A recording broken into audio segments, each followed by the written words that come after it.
আজকে আলোচনার বিষয় ক্লাস 11-এর ফার্স্ট সেমিস্টারের ইউনিট 2 এর যে চ্যাপ্টার রয়েছে সেটা হলো পৃথিবীর উৎপত্তি ও পৃথিবীর অভ্যন্তর।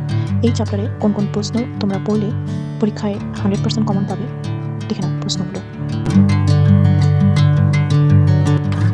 তোমরা যারা আমার চ্যানেলে নতুন তারা চ্যানেলটিকে সাবস্ক্রাইব করে দিও, আর ভালো লাগলে লাইক এবং শেয়ার করে দিও।